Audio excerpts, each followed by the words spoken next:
Shut down and silenced. The rise of digital repression in Latin America.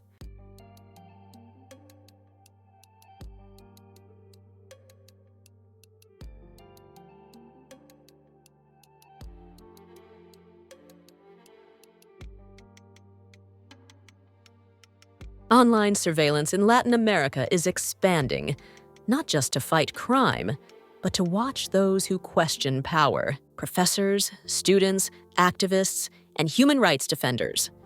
Cyberpatrolling tracks social media and other digital spaces to collect data, profile users, and monitor dissent, often without clear legal protections.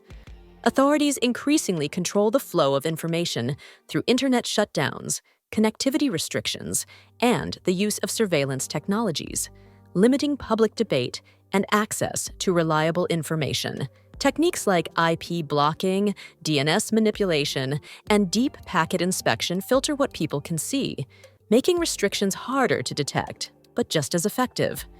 Vague regulations, security pretexts, and platform rules are being used to justify takedowns and limit online content, turning legality into a tool for silencing critics.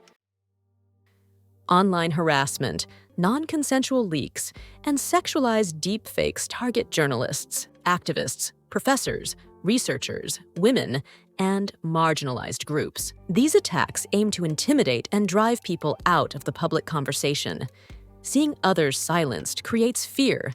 Many avoid controversial topics or stop speaking out entirely, and that's exactly the intended effect. Argentina. In May 2024, Argentina's Ministry of Security issued Resolution 428/2024, creating a protocol for federal security forces to monitor open digital sources, such as public social media, forums, and websites, to prevent crimes. While it stresses compliance with privacy laws, human rights organizations warn that this cyberpatrolling blurs the line between security and intelligence work, threatening freedom of expression and privacy. Reports from CELS, Center for Legal and Social Studies, and Access Now highlight that such monitoring can intimidate public speech, discourage open debate, put academic freedom at risk, and shrink the digital public sphere, undermining plural and democratic dialogue. Cuba. Some governments impose internet shutdowns during critical moments, like protests or elections, and selectively block websites and apps to disrupt public debate and limit the flow of critical information. In June, the Open Observatory of Network Interference, ONI, reported at least 24 disruptions affecting messaging apps like WhatsApp, Telegram, Signal, and Facebook Messenger in Cuba. Telegram has been blocked for over a week, accessible only through VPNs or proxies. Following this, several VPN services used to bypass censorship were also blocked. Additionally, UNI's censorship measuring app stopped functioning, highlighting ongoing efforts to silence online communication. Salvador. One defining feature of Bukele's regime is its intolerance toward any form of criticism or oversight. Journalists, academics, universities, civil society organizations, human rights defenders, and opposition politicians have faced widespread digital harassment and institutional persecution aimed at silencing dissent. Two key examples highlight this pattern. The proposed Foreign Agents Law, which sought to withhold 40% of international funding to NGOs and media, and the use of Pegasus spyware to spy on at least 35 journalists and civil society members.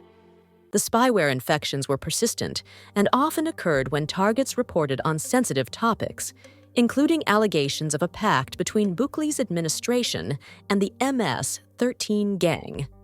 Brazil. In January 2024, Brazil's federal police launched an investigation into former officials of the Brazilian intelligence agency, ABIN, accused of illegally surveilling around 30,000 people, including journalists and Supreme Court justices.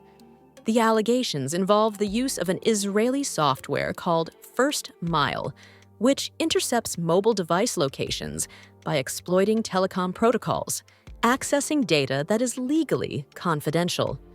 In March 2024, an investigation revealed that more than a dozen public agencies used open-source intelligence, OSINT tools, to collect data from private Facebook profiles. This raised serious concerns about government surveillance practices and the limits of personal data collection in the name of public security. Beyond discrediting journalists, activists, researchers, and human rights defenders, this hostile environment fosters self-censorship, restricting meaningful participation in essential public debates. The impact goes far beyond the direct victims. The fear generated discourages many from speaking out or engaging publicly. And that chilling effect is exactly the goal: to control the narrative by silencing those who challenge power. Defending digital spaces is crucial to protecting academic freedom, democracy, and human rights in the region.